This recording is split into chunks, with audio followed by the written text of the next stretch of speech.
اپنے آواز میں بولے کی باواز بلند سلام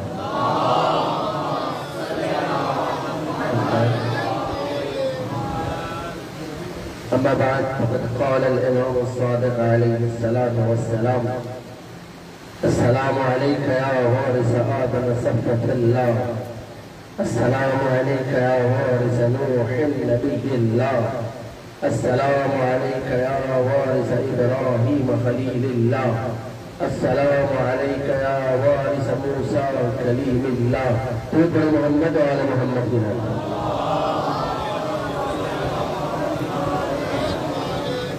خالی کائنات سے دعا ہے کہ جتنے عزادار میں تشریف فرما ہے ان تمام کی دلی حاجات کو بھر لائے کوئی پریشان ہے اللہ اس کی پریشانی کو دور کرے اس پر شہداء کے صدقے میں میرے مالک میرے خالق ہمارے گناہان کبیرہ اور صغیرہ کو معاف فرما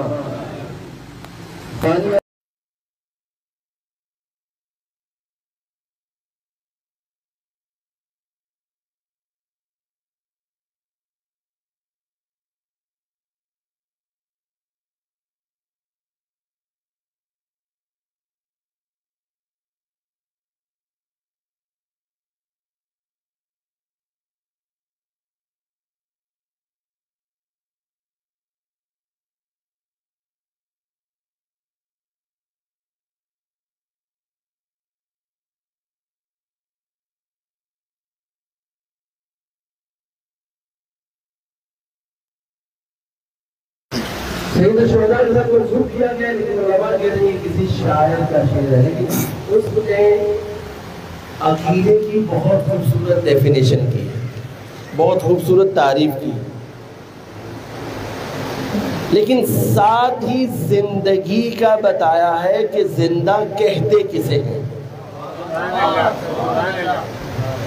کہا کہ زندگی عقیدے کے پیچھے جہاد کا نام ہے توجہ زندگی عقیدے کے پیچھے جہاد کا نام ہے اس کا مطلب ہے کہ جو ڈیفینیشن جو تعریف آپ اور میں زندگی کرتے ہیں وہ ٹھیک نہیں ہے کیا تعریف کرتے ہیں ہم زندگی کی جو دیکھ رہا ہے وہ زندہ ہے جو کھا رہا ہے وہ زندہ ہے جو چل رہا ہے وہ زندہ ہے جو سو کے اٹھ جاتا ہے وہ زندہ ہے ایسا ہی ہے یہی تعریف کرتے ہیں نا زندگی کی لیکن ان کے نزدیک یہ کیا کہتے ہیں یہ کہتے ہیں کہ نہیں زندہ وہ شخص ہے جو عقیدے کے پیچھے جد و جہد کرتا ہے یعنی اس تعریف کے مطابق اگر میں یہ کہوں کہ آپ کا فرش عزا پر چل کے آنا زندگی کی علامت ہے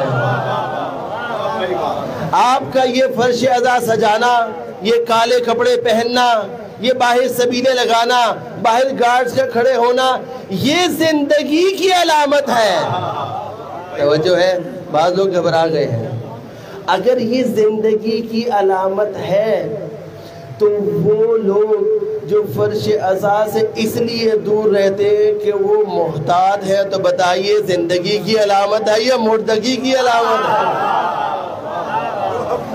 ہے بس ہمارا یہ عمل سید الشہداء کی بارگاہ میں اس مجلس پر آنا مصائب حسین سننا مجلس بپا کرنا یہاں پر کھڑے ہو کر ڈیوٹی دینا ہمارے شیعہ ہونے کی علامت نہیں زندہ ہونے کی علامت ہے سلامت رہے اپنی منزلت کو پہچانیے کون ہے آپ خدا کی قسم یہ کام ہم کر رہے ہیں یہ کام ہم کر رہے ہیں ہمارا ہے نہیں توجہ یہ کام ہم کر رہے ہیں ہمارا ہے نہیں یہ کام انبیاء کا تھا اٹھائیے تاریخ کو کسی بھی مسلک سے تعلق رکھنے والا مسلمان اپنی مذہب کی اپنی مسلک کی لکھی ہوئی تاریخ کو اٹھائے تاریخ انبیاء کو ہر تاریخ میں یہ بات درج ہے کیا آدم جا رہے تھے پاؤں پھسلا پروردگار یہ کیا ہے کہا کربلا ہے کہا مالک کربلا ہے تو پھر کیا ہوا کہا یہاں پر نواسہ رسول آئے گا 2 محرم کو، 7 محرم کو پانی بند ہو جائے گا، 10 محرم کو اسے شہید کر دیا جائے گا۔ اچھا مالک تو مجھے کیا کرنا ہے؟ تو یہاں پر بیٹھ کر عزائے حسینی مجھ سے سن اور کریا کر۔ موسیٰ گزرے ایک وادی سے، کیا ہوا؟ پاؤں پھسلا، سر جا کر ایک پتھر پہ لگا، پتھر لگایا تھا کہ ماتھے سے خون نکلنے لگا۔ پروردگار کیا وجہ ہے؟ کہا موسیٰ نہیں جانتے، یہ کربلا ہے۔ کہا مالک کربلا ہے تو پھر کیا ہوا؟ کہا یہاں پر نواسہ نبی آئیں گے، حسین ابن علی نام ہوگا، یہاں پر اسے شہید کر دیا جائے گا، یہاں پر اس کا روزہ بنے گا۔ مالک میرا کام کیا ہے؟ کہا میں مصائب پڑھتا ہوں، تو کریا کر۔ توجہ ہے؟ عیسیٰ آئے، اسی طرح سے ماجرا ہوا۔ ہر نبی کو خداوند کریم بہانے سے کربلا راتا رہا اور خود ذکر حسین ابن علی کرتا رہا، انبیاء کو سامنے ذکر حسین بناتا رہا۔ یہ آپ کا اور میرا کام نہیں تھا، یہ انبیاء کرتے آئے ہیں۔ اب آپ اپنی منزلت کو دیکھیے کہ خداوند کریم نے آپ کو کہاں بٹھایا ہے۔ وہ سامعین ذکر حسین جو انبیاء تھے، اس لیول پر جا کر خدا نے آپ کو اور مجھے یہ توفیق دی کہ آپ اور میں حسین کا ذکر کر سکیں۔ بس پہلی مجلس ہے، اپنی نیتوں کو خالص کریں۔ کہیں جائیں، کہیں مجلس سنیں، ذاکر کو ٹیسٹ نہیں کرنا، مولوی کو ٹیسٹ نہیں کرنا ہے۔ چل جا کے سنیے نواں مولوی آیا، چل جا کے سنیے نواں ذاکر آیا۔ نا، آپ کی مجلس میں آنے کا مقصد اور ہدف فقط اور فقط حسین ابن علی ہونا چاہیے، سوائے حسین کی ماں کو راضی کرنے کے ہمارا کوئی مقصد نہیں۔ فرش عزا پر آئیں اس لیے کہ مولا میں چاہتا ہوں کہ میرا آپ سے تعلق مضبوط ہو جائے۔ یہ آپ کا اور میرا فرش عزا پر آنے کا مقصد ہونا چاہیے۔ بزرگان محترم، اپنے موضوع کی طرف بڑھوں۔ اگر آپ جانتے ہیں کہ میرا موضوع کیا ہے تو آپ کے لیے یہ باتیں آسان ہیں۔ موضوع ہمارا ہے حسین مظہر صفات انبیاء۔ یعنی کیا مطلب؟ 1.25 لاکھ انبیاء کو جمع کرے تو حسین دیکھا جا سکتا۔ 1.25 لاکھ انبیاء کو جمع کریں تو حسین دیکھا جا سکتا ہے۔ کس طرح سے؟ ابھی انشاءاللہ آپ کی سماعتوں کی نظر کروں گا۔ کربلا قرآن ناطق کی ایک آیت کا نام ہے۔ توجہ، میں نے بہت خوبصورت ٹرم استعمال کی ہے۔ عرفا کہتے ہیں کہ کربلا قرآن ناطق کی ایک آیت کا نام ہے۔ کیا مطلب؟ قرآن صامت جو ہمارے ہاتھوں میں ہے، بتائیے قرآن کی ایک آیت پڑھیں، کیا آپ کو سمجھ میں آتی ہے؟ نہیں آتی۔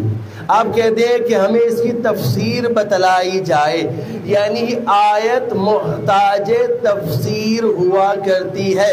جب تک آیت کی کوئی تفسیر آپ کو نہیں بتائے گا تب تک آیت آپ کی سمجھ میں نہیں آ سکتی۔ بے عین ہی اس طرح کربلا قرآن ناطق یعنی حسین ابن علی کی ایک آیت کا نام ہے۔ جب تک اس آیت کی تفسیر آپ کو سمجھائی نہیں جائے گی کربلا سمجھ میں نہیں آ سکتی۔ بس ضروری ہے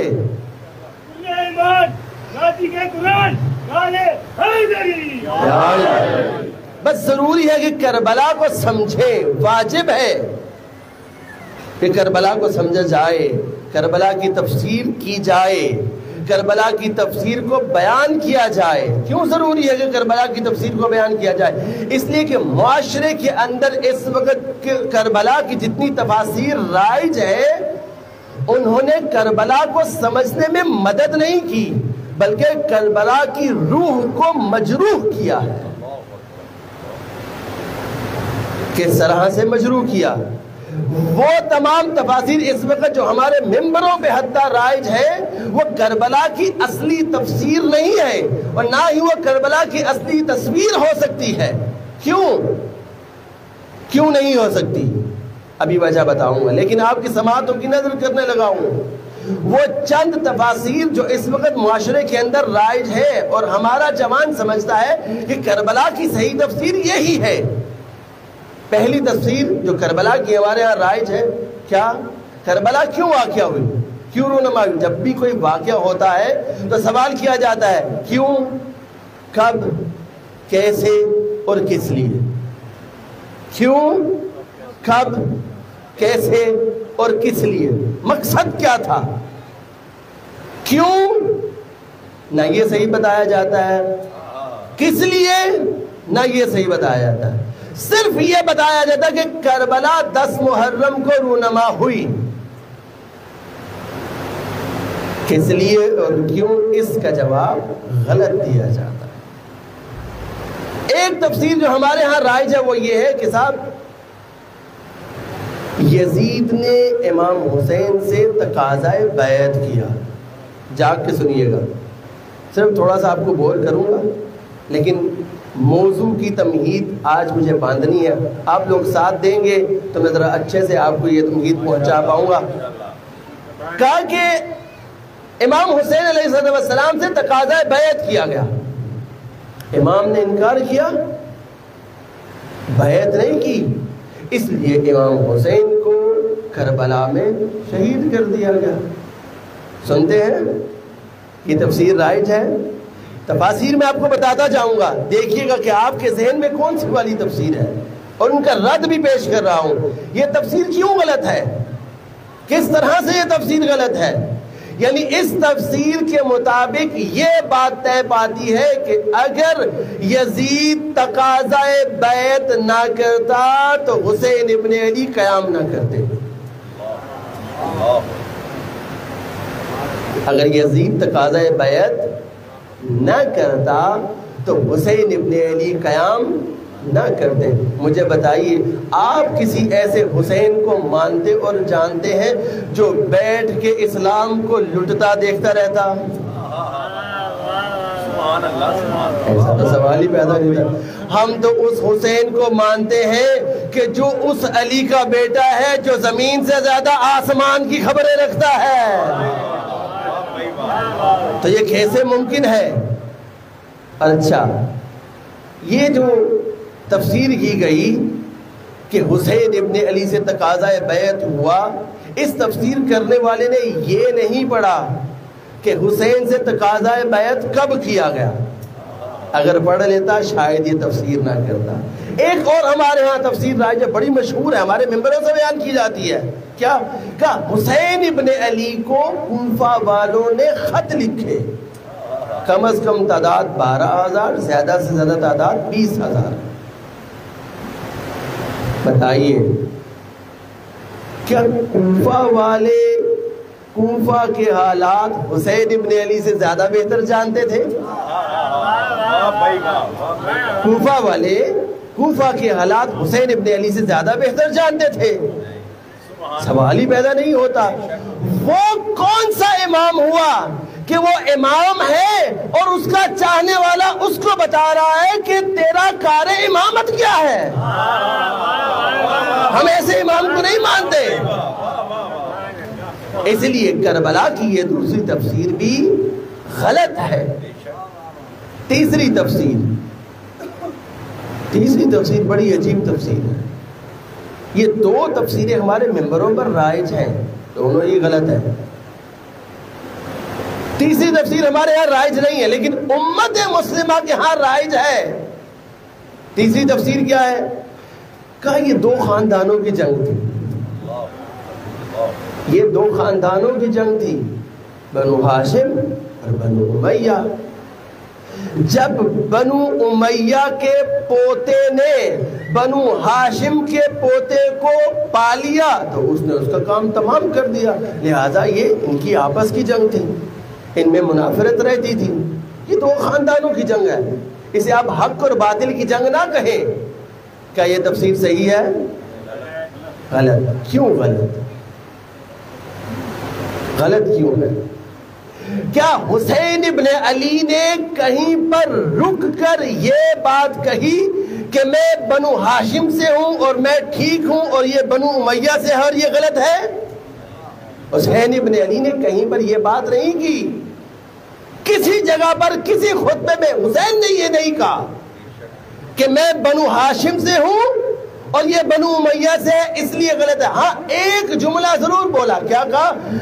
نحنو اہل بیت النبوہ، ہم اہل بیت نبوت اور رسالت سے ہیں. وَيَزِيدٌ رَجُلٌ فَاسِقٌ شَارِبُ الْخَمْرِ قَاتِلُ النَّفْسِ الْمُحَرَّمَةِ. یزید کون ہے؟ یہ وہ ہے جو شراب پیتا ہے، جو محرم رشتے کا تقدس نہیں رکھتا. یعنی حسین کیا بتانا چاہتے ہیں؟ حسین بتانا چاہتے ہیں یہ دو کرداروں کی جنگ ہے، یہ دو کرداروں کی جنگ ہے، یہ دو خاندانوں کی جنگ نہیں ہے. تو پھر سوال یہ پیدا ہوتا ہے کہ امت مسلمہ نے یہ کیسے سمجھ لیا کہ یہ دو خاندانوں کی جنگ ہے؟ سوال ہے نا. امت کو یہ میسج کہاں سے گیا کہ یہ دو خاندانوں کی جنگ ہے؟ ہاں ایک جگہ سے امت کو یہ میسج گیا کہ یہ دو خاندانوں کی جنگ ہے. اب دیکھیے اپنے اپنے شجرے کھنگالیے. امت مسلمہ دیکھیے کہ آپ کے شجرے کہاں سے جا کر ملتے ہیں. حسین یہ کہہ کر کے یہ ہم تک پہنچ گیا، اور جنہوں نے یہ کہا کہ یہ دو خاندانوں کی جنگ ہے ان تک یہ پہنچا. کیا پہنچا؟ جب دربار یزید میں خاندان عصمت و نبوت و طہارت قیدی بنا کر لے جایا گیا. حسین ابن علی کا سر تشت میں رکھا ہوا تھا. سکینہ کو بالی سکینہ کو کھڑا کیا گیا اور یہ کہا گیا کہ یہ وہ بچی ہے جو حسین کی بیٹی ہے. کہنے والے نے کہا کہ میں اسے کنیز رکھنا چاہتا ہوں. اس وقت یزید نے یہ جملہ بولا تھا. کیا بولا تھا؟ کاش آج میرے آباء و اجداد ہوتے تو وہ یہ دیکھتے کہ میں نے خیبر و خندق کا بدلہ کیسے لیا تھا. بس امت مسلمہ دیکھ لے، اگر کسی کا نظریہ یہ ہے کہ یہ دو خاندانوں کی جنگ ہے تو یہ حسینی نظریہ ہے، اور اگر کسی کا یہ نظریہ ہے کہ یہ دو خاندانوں کی جنگ ہے تو حسینی نہیں یزیدی نظریہ ہے. اس کا تعلق جا کر یزید سے ملتا ہے. اہل بیت کو اگر کردار دشمن کی صف میں بھی نظر آئے تو سلام کرتے ہیں، لیکن اگر نبی کا بیٹا بھی ٹھیک نہ ہو تو اس پر لعنت بھیجی جاتی ہے. یہ سیکھا ہم نے در اہل بیت سے. لہذا یہ تیسری تفسیر ہے. ایک عجیب تفسیر آپ کے اسی لاہور شہر میں سانحہ کربلا کے نام سے ایک کتاب چھپی. ڈاکٹر اسرار احمد صاحب اس کے مصنفین میں سے ہے.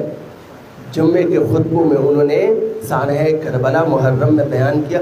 وہ کہتے ہیں امام حسین علیہ السلام سے اسسمنٹل مسٹیک ہو گئی. کیا مطلب؟ یعنی مولا کو سمجھ ہی نہیں آئی کہ کیا کرنا چاہیے تھا اور کیا نہیں کرنا چاہیے. وہ کہتے ہیں اپنے جمعہ کے خطبے میں انہوں نے یہ کہا کہ حسین چونکہ نواسہ رسول تھے، حسین ابن علی نے یہ سمجھا کہ میں اٹھوں گا اور تمام امت میرے ساتھ کھڑی ہو کر قیام کرے گی. حسین یہ سمجھ بیٹھے تھے لیکن ایسا ہوا نہیں. حسین ابن علی تو کھڑے ہو گئے، حسین نے تو قیام کیا، لیکن امت نے حسین کا ساتھ نہ دیا. لہذا حسین ابن علی معاملے کو سمجھ نہیں پائے. کربلا کی یہ تفسیر صحیح ہے؟ غلط ہے. میں نے آپ سے کہا تھا آپ کو تھوڑا بور کرنا ہے.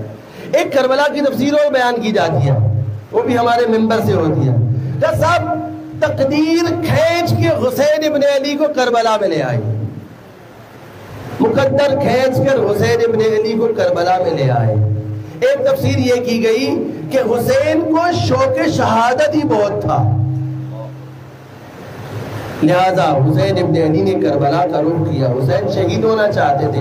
ایک تفسیر کی گئی کہ حسین ابن علی امر بالمعروف اور نہی عن المنکر کے لیے قیام کیا. یہ تفسیر کسی حد تک مقصد حسین کو بیان کرتی ہے، لیکن یہ بھی علت تامہ نہیں ہے. سوال ہے توجہ میری طرف رکھیے، نتیجہ دینے لگا ہوں۔ ان تمام مفسرین کربلا نے غلطی کہاں پر کی؟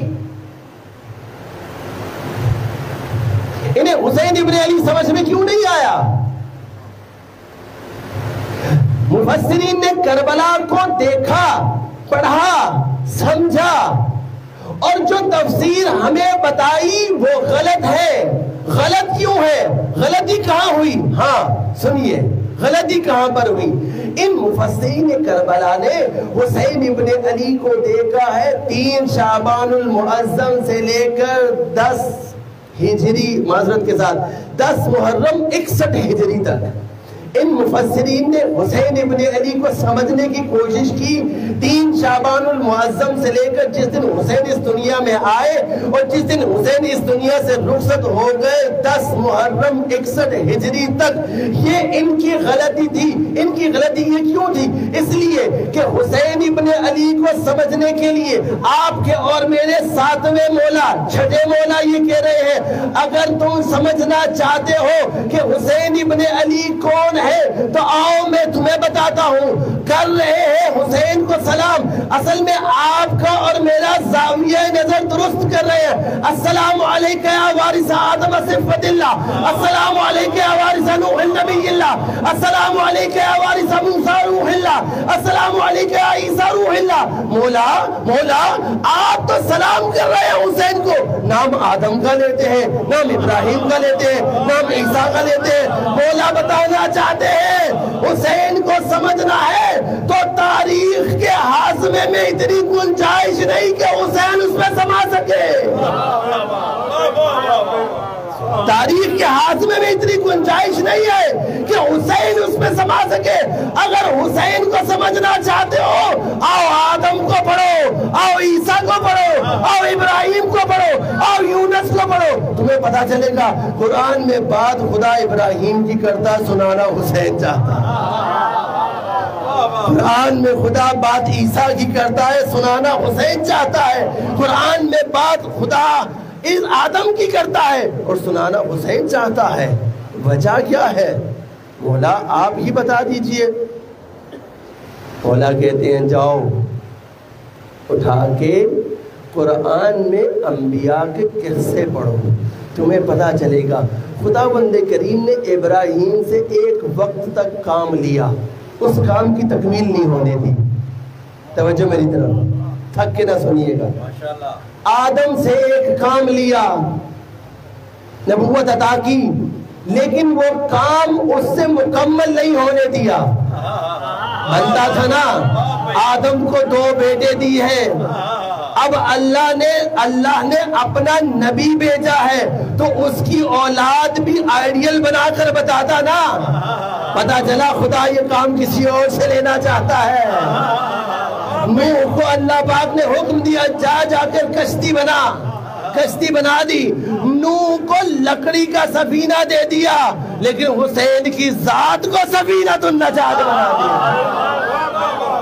ابراہیم سے کہا کہ اپنے بچے کو لے جا کے ذبح کر دے، یہاں بچے کو ذبح کرنے کا وقت آیا، آسمان سے دمبا آ گیا، قربانی کو ادھورا چھوڑا، بتایا کہ ایک وارث آئے گا جس کا نام حسین ہے، وہ اس کو پورا کر کے بتائے گا۔ حسین کو سمجھ ہی نہیں سکتے جب تک کہ تم انبیاء کے وارث کے طور پہ حسین کو نہیں پرکھو۔ یہ بات آج کے مسلمان کو سمجھ نہیں آئی، اس وقت یزید کو سمجھ میں آ گئی تھی۔ میرا موضوع یہیں پر ہے، توجہ کیجئے گا، یہیں پر میرے موضوع کے تانے بانے ملتے ہیں۔ آپ سنتے ہیں نا انکار بیعت کیا حسین ابن علی نے، کیا ہوا؟ پیغام آیا دربار سے کہ حسین کو طلب کیا گیا ہے۔ اصحاب نے پوچھا مولا کیا بات ہے؟ کب مجھے ایسا لگتا ہے کہ یزید کا باپ مر گیا ہے اور اب ایک خاص مطلب کے لیے، خاص مقصد کے لیے مجھے طلب کیا جا رہا ہے۔ کہا پھر کیا ارادے ہیں؟ چلتے ہیں. مختصر کر رہا ہوں، یہ آپ سنتے رہتے ہیں ممبر سے. جیسے دربار میں پہنچے اس نے خبر دی، اور خبر دینے کے بعد کہا کہ مجھے حکم دیا گیا ہے کہ آپ سے یزید کے لیے بیعت لے لو. جان کر سنیے گا، آپ سے یزید کے لیے بیعت لے لو. حسین نے کہا اس بند کمرے کے اندر مجھ سے بیعت لینا چاہتا ہے. ایک جملہ آپ کی سماعتوں کی نظر کر دوں، رسول خدا کے بعد امت کو بند کمرے میں بیعت لینے کی عادت ہی پڑ گئی تھی. انہوں نے سمجھا تھا کہ حسین ابن علی سے بند کمرے کے اندر بیعت لے لیں گے. کہا ایسا کرو، چوک چوراہے میں سب کو جمع کرو، وہاں بتاؤں گا کہ میرا جواب کیا ہے، میری مرضی کیا ہے، سب کے سامنے بتاؤں گا. وہ تو ایک لعین کی قسمت خراب تھی، یا اس طرح سے کہوں کہ اس کے شجرے کا مولا نے لوگوں کو شاہد بتانا تھا کہ یہ کون ہے. اس نے حسین کی گردن کی طرف اشارہ کر کے ایک جملہ بولا. اب جو جملہ بولا تو مولا کو جلال آیا. کہا سن، مثلی لا یبایع مثلا، مجھ جیسا اس جیسے کی بیعت نہیں کر سکتا. توجہ توجہ توجہ میری طرف. مجھ جیسا اس جیسے کی بیعت نہیں کر سکتا. سوال ہے مولا آپ کا نام حسین ہے، کائنات میں اس سے پہلے حسین نام کا کوئی آیا ہی نہیں تھا. توجہ، کائنات میں اس سے پہلے حسین نام کا کوئی شخص خدا بند کریم نے خلق کیا ہی نہیں تھا. حسین تو صرف آپ ہیں. مولا آپ یہ کہہ رہے ہیں کہ مجھ جیسا اس جیسے کی بیعت نہیں کر سکتا. آپ یہ کہہ دیتے کہ میں حسین اس کی بیعت نہیں کر سکتا تو یہ بھی جچتا تھا، کیونکہ حسین نام کی کوئی شخصیت تھی ہی نہیں. وہ لوگ، وہ ہمارے شیعہ جو یہ کہتے ہیں کہ قرآن میں کاش علی کا نام آ جاتا، آؤ سمجھو کلام امام کو تو خدا کا کلام سمجھ میں آئے گا. سمجھو کلام امام کو تو خدا کا کلام سمجھ میں آئے گا. حسین کلام کر رہے ہیں، اپنا نام نہیں لے رہے. حسین بھی صفات بتا رہے ہیں کہ مجھ جیسا اس جیسے کی بیعت نہیں کر سکتا. میں نے تاریخ کو کھنگالنا شروع کیا، میں نے دیکھا کوئی حسین مل جائے، کوئی حسین جیسا مل جائے، کوئی ہو کسی نے بیعت نہ کی ہو. میں نے پوری تاریخ اسلام کھنگالی، لیکن مجھے ہر جگہ کوئی لیٹتا نظر آیا، کوئی بکتا نظر آیا. توجہ، کوئی لیٹتا نظر آیا، کوئی بکتا نظر آیا، لیکن مجھے یہ نظر نہیں آیا کہ کوئی حسین جیسا ہو جو کھڑا ہو جائے. ہاں جب میں نے قرآن پڑھا تو کیا دیکھا نمرود بگڑا، ابراہیم اکھڑ گئے. ابراہیم کھڑے ہو گئے، ابراہیم نے بیعت نہیں کی. توجہ، کیا ہوا؟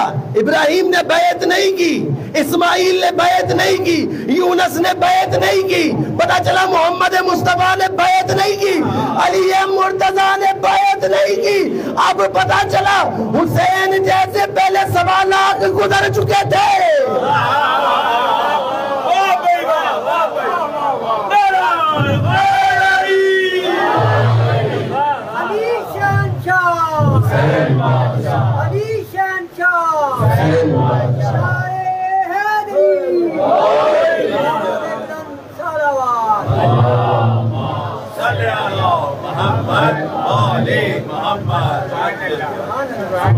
جیسے پہلے 1.25 لاکھ انبیاء گزر گئے تھے. کسی نبی نے بھی اپنے مقابل طاغوت کے سامنے اپنا سر خم تسلیم نہیں کیا. کیوں؟ اس لیے کہ خدا کے برگزیدہ تھے، ان کے پیچھے خدا کی طاقت موجود تھی. حسین بتانا چاہتے ہیں تیرا سلسلہ نجاستوں سے جڑا ہوا ہے، میرا سلسلہ انبیاء سے جڑا ہوا ہے. میرا سلسلہ انبیاء سے جڑا ہوا ہے. لہذا مثلی لا یبایع مثلا، مجھ جیسا تجھ جیسے کی بیعت نہیں کر. سوال بنتا ہے نا میں نے مجلس پڑھی، آپ سب نے سنی، ممبر سے اترا، بزرگان نے دست شفقت رکھا، جوانوں نے سیکھا تھا، شکریہ ادا کیا، تمام لوگ خوش ہوئے، قبلہ آج مزہ آیا ذکر حسین سن کر۔ لیکن ایک کونے سے کسی ایک شخص کی آواز آئے، مزہ نہیں آیا۔ مجھے بتائیے کہ اس 200-250 کے مجمع میں اگر ایک کم 250 لوگ میری تعریف کر رہے ہوں اور ایک بندہ تعریف نہ کرے تو عقل کیا کہتی ہے؟ کیا مجھے اسے سر پہ سوار کرنا چاہیے یا بالائے طاق رکھ دینا چاہیے؟ عقل کیا کہتی ہے؟ عقل کہتی ہے کہ اس کو چھوڑیں۔ یہ جو ایک کم 250 بندہ کہہ رہے کہ آپ نے خوبصورت مطالب بیان کیے ہیں، آپ اس کو ذہن میں رکھیے، صحیح ہے؟ تمہید ذہن میں آ گئی؟ اب اس کو ذہن میں رکھیے گا۔ علامہ جلال الدین سیوطی سواد اعظم کی بہت بڑی شخصیت کہ لکھا ہے کہ کم و بیش 80,000 احادیث سلسلہ سند کے ساتھ اس کو یاد تھی۔ اور یہ کب کی شخصیت ہے؟ امام حسین سے 1000 سال بعد کی شخصیت ہے۔ توجہ رکھیے گا۔ انہوں نے ایک کتاب لکھی تاریخ الخلفاء، بڑی معرکۃ الآراء کتاب ہے۔ اس کے مقدمے میں یہ بات لکھتے ہیں کہ حسین چھوڑ سب نے یزید کی بیعت کر لی تھی۔ مثال ذہن میں رکھیے گا، حسین چھوڑ سب نے یزید کی بیعت کر لی تھی۔ کہا نہیں، ابن زبیر بھی تھا جس نے بیعت نہیں کی۔ تو پوچھنے والے نے پوچھا کہ اچھا یہ بتاؤ، اگر اس نے بیعت نہیں کی تھی تو کیا اس نے انکار کیا؟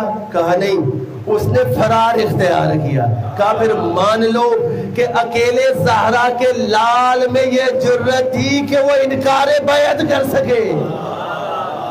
صحیح؟ اکیلے زہرا کے لال میں یہ جرت تھی کہ وہ انکار بیعت کر سکے۔ باقی اگر کسی نے بیعت نہ کی تو وہ جنگلوں کی طرف نکل گیا، فرار کیا۔ لیکن ایک سوال یہ بنتا ہے کہ مل کر یزید لعین سے ایک دفعہ پوچھا جائے نا، یہ بتا کہ مکہ اور مدینہ میں کوئی صحابی نبی اور جنتی، توجہ میری طرف، کوئی صحابی نبی اور جنتی نہیں بچا تھا کہ جس نے یزید کی بیعت نہیں کی؟ تو سوال یہ ہے، ایک حسین بچا تھا، اسے چھوڑ دیتا۔ ایک حسین بچے تھے نا، ایسے نہیں، میں کوئی ترغیب کی مجلس تھوڑی پڑھوں۔ دونوں ہاتھ بلند کر کے حیدری، ایک حسین بچے تھے نا، وہ انہوں نے بیعت نہیں کی نا۔ باقی مکہ اور مدینہ، تاریخ الخلفاء، علامہ جلال الدین سیوطی لکھتے ہیں سب نے بیعت کر لی۔ تو پھر سوال ہے، یزید تو بتا، تو حسین کے پیچھے پیچھے کیوں جا رہا ہے؟ ادھر مدینہ سے نکلنے پر مجبور کر دیا، ادھر 8 ذی الحج کو مکہ سے نکلنے پر مجبور کر دیا۔ اب جب قافلہ روا دوا ہے تو پیچھے سے حر کو بھیجا، حر نے جا کر 2 محرم کو حسین ابن علی کی باغوں کو تھاما اور روک لیا۔ بتا، تو حسین کے پیچھے بیعت کا سوال کیوں لے کر جا رہا ہے؟ سنیے، تو بعید نہیں ہے کہ یزید کا جواب آئے۔ وہ جن سب نے میری بیعت کی ہے ان کے ہاتھوں کی اوقات اتنی ہے جتنی ان کے جسموں کی اوقات ہے۔ یہ جس حسین کی بیعت میں طلب کر رہا ہوں، یہ ہاتھ لگا حسین کے ساتھ ہے، اصل میں سوال آنکھ انبیاء۔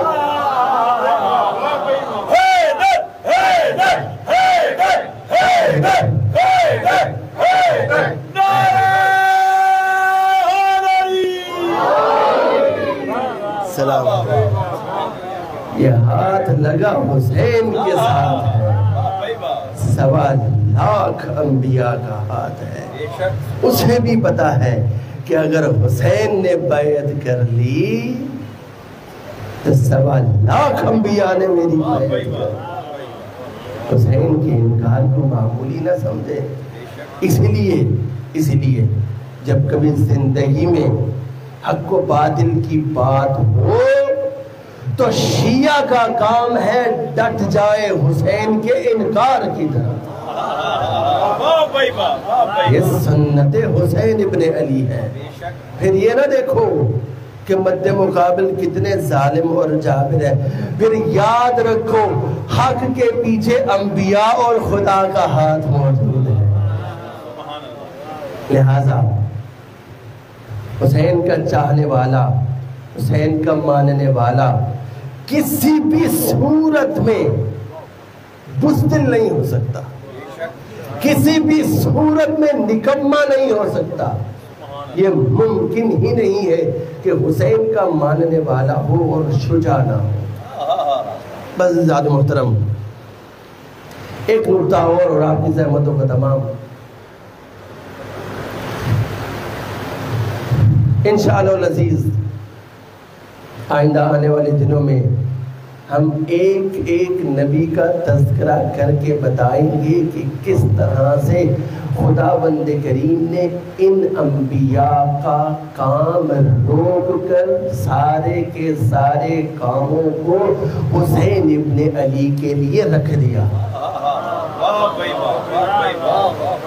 اور روایت موجود ہے وہ تمام کے تمام انبیاء کہ جن کا نام امام صادق نے اس زیارت وارثہ میں لیا ہے، ان تمام انبیاء کے نام آپ کو قرآن میں ملیں گے، ان تمام انبیاء کے واقعات آپ کو قرآن میں ملیں گے.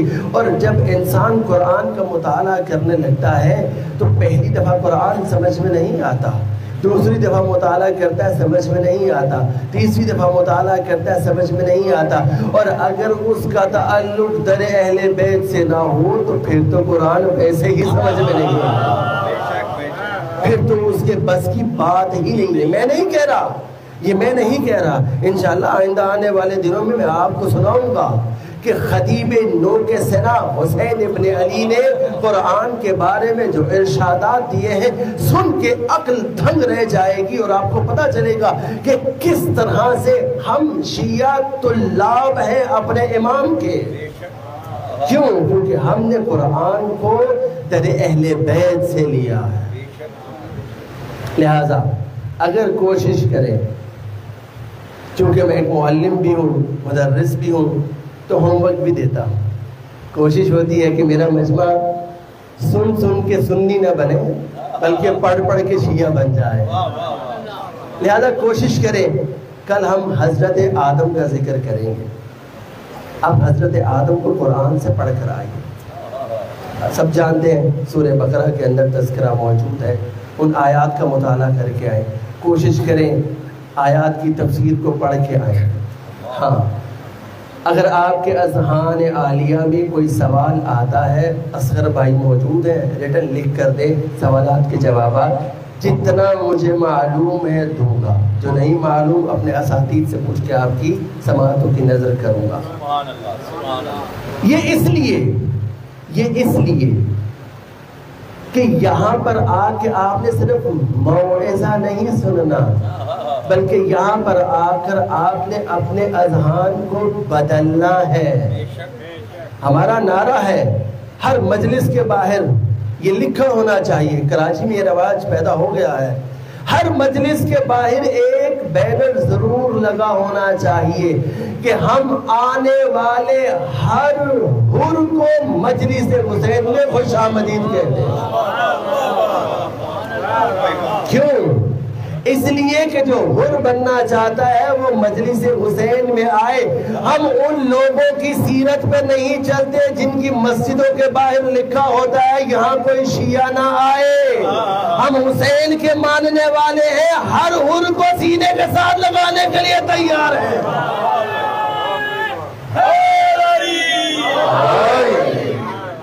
لہذا فرش حسین پر عزائے حسین کے اندر حر بنائے جاتے ہیں اور حر بنانے کے گر سکھائے جاتے ہیں. حر بنیں گے کس صورت میں؟ جب ہم قرآن اور اہل بیت کو ساتھ لے کر چلیں گے.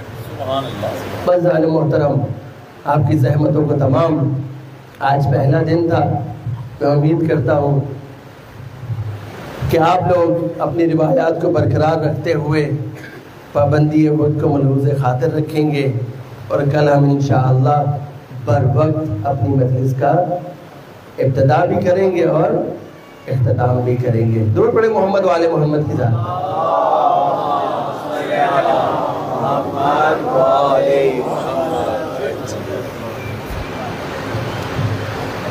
عجیب چاند ہے محرم کا چاند،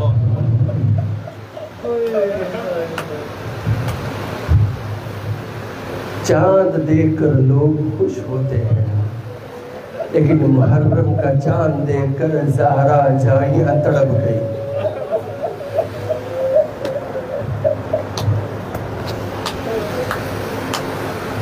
اور عجیب مخلوق ہے یہ شیعہ قوم بھی، واقعاً یہاں مباہلہ گزرتی ہے، ہمارے دل اہل بیت کے لیے تڑپنا شروع ہو جاتا ہے۔ محرم کا انتظار رہتا ہے کہ کب یکم محرم ہوگی، کب زہرا کو اس کے لال کپڑ ساتھیں گے۔ عزیزو، یہ چاند نجف میں اس طرح سے نمودار ہوا کہ ایک خاتون ہر سال حسین کی مجلس بپا کرتی تھی۔ یہ مومنہ صاحب توضیح العزا نے اس واقعے کو اپنے کتاب میں ذکر کیا ہے، کہتے ہیں کہ یہ مومنہ محرم کا چاند آنے سے پہلے بیمار ہو گئی، پریشان ہوئی کہ کیا میں اس سال حسین کا غم نہیں بپا کر پاؤں گی، کیا میں اس سال اپنے گھر سیدہ کو دعوت نہیں دے پاؤں گی، کیا اس سال سیدہ میرے گھر پہ نہیں آ پائیں گی، کیسے حسین کا غم مناؤں گی، میں کس طرح سے فرش عزا پر۔ اس نے اعلان کروایا کہ اگر ہو سکے تو کوئی مومنہ مجھے ایک کنیز دے دے تاکہ میں حسین کی مجلس بپا کر سکوں۔ عزاداروں، یہ انتظار کرتی رہی، دن گزرتے رہے، لیکن کوئی کنیز اس کی مدد کے لیے نہ آ سکی۔ یہاں محرم کا چاند آیا، یہاں اس کے دل کی دھڑکنیں تیز ہوئی، دل میں شکوہ پیدا ہوا، جناب سیدہ کیا مجھ سے کوئی غلطی ہو گئی ہے، اس سال میں آپ کے بیٹے کا غم نہیں منا پاؤں گی۔ ابھی اس کے دل میں یہی کشمکش چل رہی تھی کہ دق الباب ہوا، کسی نے دروازہ کھٹکھٹایا۔ یہ چونکہ مریض تھی، اپنی چارپائی سے نہیں اٹھ سکتی تھی، اس نے کہا کہ اندر آ جاؤ۔ دروازہ کھٹکھٹانے والے کو شاید آواز نہ آئی، دوسری دفعہ پھر اس نے دروازہ کھٹکھٹایا، اس سے قبل کہ وہ تیسری دفعہ دروازہ کھٹکھٹاتی، یہ مومنہ گرتی پڑتی اٹھتی دروازے پر پہنچی۔ اب جب دروازے پر پہنچی اور دروازے کو کھولا تو کیا دیکھا، ایک برقع پوش بی بی کھڑی ہے، ایک برقع پوش بی بی کھڑی ہے اور کہہ رہی ہے اے مومنہ، تو نے کنیز کے لیے کہا تھا نا، میں آئی ہوں کنیز کے طور پر، میں تیرے گھر میں فرش عزائے حسین کو بچھاؤں گی۔ کہا مومنہ تیرا بہت شکریہ، تم آ گئی۔ مومنہ کو اندر لے کے آئی، کہا میں آ کر بڑی مشکل سے اپنی چارپائی پر لیٹی تھی، میں نے دیکھا یہ کوئی کنیز نہیں دکھائی دیتی۔ کیوں؟ اس لیے کہ وہ مومنہ، وہ آنے والی برقع پوش، خودی سے اس نے جھاڑو پکڑا اور ذہن میں جھاڑو دینا شروع کر دیا اور ساتھ ساتھ گریہ کرتی رہی۔ میں نے پوچھا مومنہ کیا بات ہے، تو گریہ ایسے کر رہی ہے جیسے تیرا کوئی کڑیل جوان مارا گیا۔ کہا نہیں، تو نے حسین کے لیے فرش ادا بچھانا ہے اس لیے جھاڑو دے رہی ہوں۔ کہا جھاڑو دیتی جاتی تھی، روتی جاتی تھی، اس کے بعد اس نے زمین کو ٹھنڈا کرنے کے لیے زمین پر پانی چھڑکا، پانی چھڑکنے کے بعد اس نے فرش ادا کو تیار کر دیا، اس نے سیاہ لباس کو آویزہ کر دیا۔ اب وہ مومنہ جا کر دروازے پر بیٹھ گئی اور مومنات کا انتظار کرنے لگی۔ کہا میں حیران ہوئی، مومنہ سے کہا او بی بی اب ان لوگوں کے آنے کا وقت نہیں ہوا، جب آئیں گے تم اس وقت ان کا استقبال کرنے کے لیے چلی جانا۔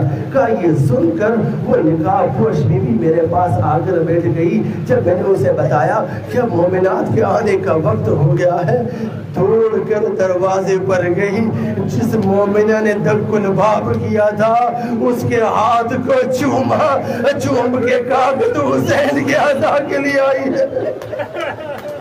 اجرکم علی اللہ، اجرکم علی اللہ کا مجلس شروع ہوئی۔ جب حسین کے مصائب آتے تھے تو وہ مومنہ گریا کرتی تھی، اس طرح سے گریا کرتی تھی کہ میرا کلیجہ پارا پارا ہو جاتا تھا، میں پریشان ہو جاتی تھی، لیکن روز و شب اسی طرح سے گزرتے گئے۔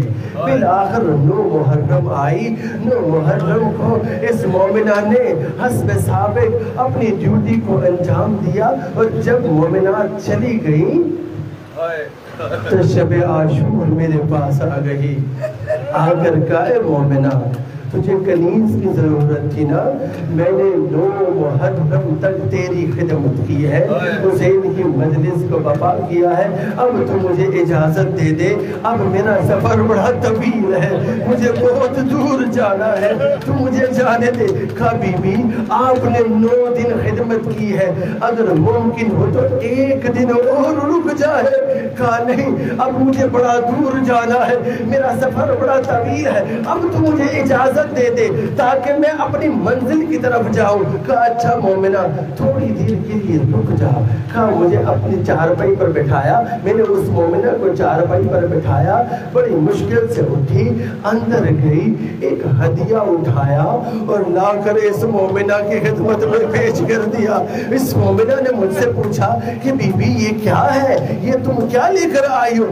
کہا آپ نے 9 دن میری خدمت کی ہے، حسین کی مجلس بپا کی ہے، اس کی اجرت آپ کو دے رہی ہوں۔ اب اس بی بی سے برداشت نہیں ہوا، رخ کربلا کی طرف کیا، کہا حسین آج وہ وقت آ گیا کہ تیری ماں کو تیری اعضاء بپا کرنے کی اجرت دی جا رہی ہے۔ اجرکم علی اللہ، اجرکم علی اللہ، اجرکم علی اللہ۔ بس زیادہ رو مختصر کروں گا۔ 28 رجب قافلہ مدینے سے رواں ہو رہا ہے۔ راوی کہتا ہے کہ میں نے دیکھا کہ سامان بار کیا جا رہا ہے، پانی کی مشکیں ہیں، خوراک بار کی جا رہی ہے، اتنے میں آواز آئی کہ اماریوں کو تیار کیا جائے۔ کہا میں نے دیکھا کہ قاسم ہے کسی خاتون کے ساتھ، مجھے لگا کہ شاید یہ قاسم کی ماں ہے۔ قاسم نے بڑے احترام سے اپنی ماں کو ہماری پر بتایا، کہا وہ محمد تھے، وہ کسی خاتون کے ساتھ باہر نکلے، ہر خاتون کا کوئی محرم باہر نکلتا تھا اور وہ اس کو اماری میں سوار کرواتا تھا۔ جب تمام خواتین سوار ہو گئی اس کے بعد ابو الفضل عباس کی آواز آئی کہ پردہ کر دو زینب اولیاء آ رہی ہے۔ کہا میں نے خود دیکھا حسین ابن علی کرسی پر بیٹھے ہوئے تھے، حسین سے کرسی چھوٹ گئی، حسین نے کرسی چھوڑ کر کھڑے ہو کر اپنی بہن زینب کا استقبال کیا۔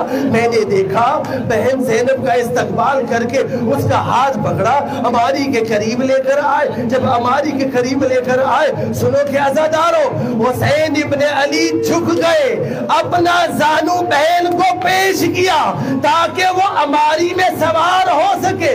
دوسری طرف عباس باوفا نے زینب عالیہ کے ہاتھ کو تھاما. یہ ہے 28 رجب، جب بیویوں کو الماریوں میں سوار کیا جا رہا ہے. اب آؤ ذرا 11 محرم ہے، عباس رخصت ہو چکے، حسین رخصت ہو چکے، زینب عالیہ تمام بیویوں کو سوار کروا رہی ہے. ہاں جب تمام بیویوں کو سوار کرا دیا نا، اب زینب علیہ کی باری آئی. روایت کہتی ہے نظر یمیناً و شمالا، بی بی نے کبھی دائیں دیکھا اور کبھی بائیں دیکھا. میرا دل کہتا ہے بی بی نے آواز دی ہوگی اور میرا غازی آؤ کہ میں ان کو سوار کروں.